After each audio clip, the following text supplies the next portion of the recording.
Hey guys, welcome back. We're moving on to the next section of chapter 2.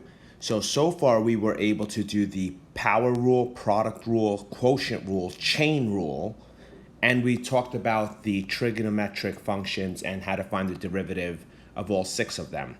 Now we're going to go on to implicit differentiation. So far we've done problems that look like this, where the y is on one side and the x's are on the other side. So let's remind ourselves how to do this basic problem. The question will say find dy dx. That's equivalent to asking to find y prime or f prime of x if it's a f of x term. So in this case here, what I'm going to do is I'm going to say, what is the derivative of the, let's say the letter y? Well, the derivative of the letter x is just 1. The derivative of the letter y is also just 1. But because we are doing it with respect to this value or this variable x, we're going to take the derivative of y as we would generally, followed by dy dx. I'm going to, in the next few videos, discuss this specifically. But for now, it's dy dx. Any letter other than x will always have d, the letter, divided by dx. The derivative of 4x is just 4, okay? And the derivative of negative 3 is 0. So you're basically done with this problem. dy dx is equal to 4. This is what we say is an explicit form.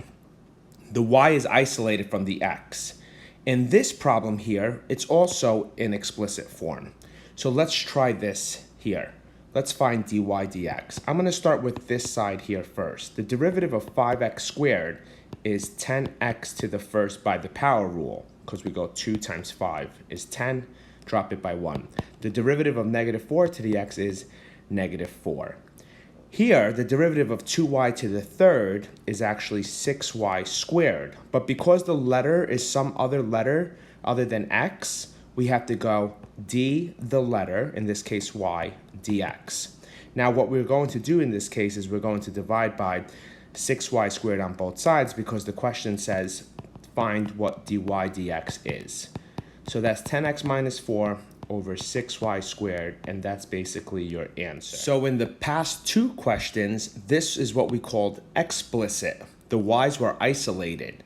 In this problem here, we have an x and a y on the same side of the equal sign. So this is what we call implicit. And when we take the derivative, we're talking about implicit differentiation. So we're going to find dy dx, and it's very, very simple. We start by taking the derivative of 3x squared. We know it's 6x. We take the derivative of 4x, and that's 4. We take the derivative of 5y squared, and that's actually 10y dy dx. And that's going to equal to 0 there. Okay, once again, any letter other than x, you need d, the letter dx. So in this case, I keep all the x's and numbers and I bring them over to the other side.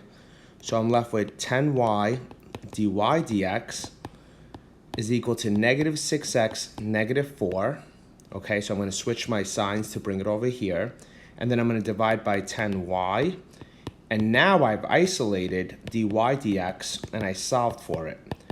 Now, that's your answer here. If it's a multiple choice, you can also look for a negative 6x plus 4 over 10y, and that's what dy dx is equal to. Okay, so let's try another problem. Find dy dx. This guy right here is the only person that's the letter y, and it's on this side. You have to remind yourself that when you take the derivative, it's going to be dy dx after it. Derivative of 4x squared is 8x to the first, plus derivative of 4y squared is 8y to the first dy dx, and the derivative of 16 is 0. I'm going to bring all my x's and numbers over there and keep all my y's on the left-hand side. And so I get negative 8x, and I divide by 8y, and I get dy dx is equal to negative x over y because my 8's cancel. You could have divided the whole problem first, and I would have done that. divide everything by 4, and then take the derivative, and that way this would give you the answer without reducing here. So I hope that was helpful. Let's try 2 more questions. In this problem, I have this to be negative 7y squared and this to be negative 2y. So remind yourself that they need dy dx's at the end. The question's asking you to solve for dy dx. This person here, 12x to the 5th. This person here is going to be 12x to the 3rd. This person here is 0. Now we just need these two right here. You shouldn't do it the way that I'm doing it. I'm just trying to show you. That's negative 14y to the 1st dy dx. That is going to be negative 2, right? And then it's going to be dy dx. That's the key there, because the derivative of negative 2y is negative 2, but because it's a y, it's dy dx. These go on the other side, and so you're left with negative 14y dy dx minus 2 dy dx equals negative 12x to the 5, because I'm bringing this over, negative 12x to the 3rd, and then divide, and now in this case, what we do is we factor out dy dx, and now we have dy dx almost by itself, and all I have to do is divide by this. So when there's more than one y on one side, you have to factor out the dy dx, just the way I did here. So you're going to have to factor this out since it's in both cases. So we factor it out, and now we divide. And our final problem is going to be a hyperbola in the form of xy equals 4. Now remember here that this is a product. It's a letter times a letter.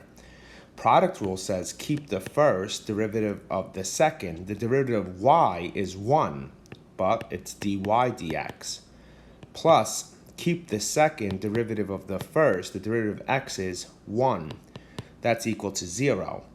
Now, I'm going to say x dy dx equals negative y, divide by x, divide by x, dy dx is equal to negative y over x. And that's how we do these. In the next video, I'm going to do more problems. And then the video after that, I'll start putting all these to use. We'll start discussing the equation of the tangent line, and we'll start looking at some problems that involve area and volume.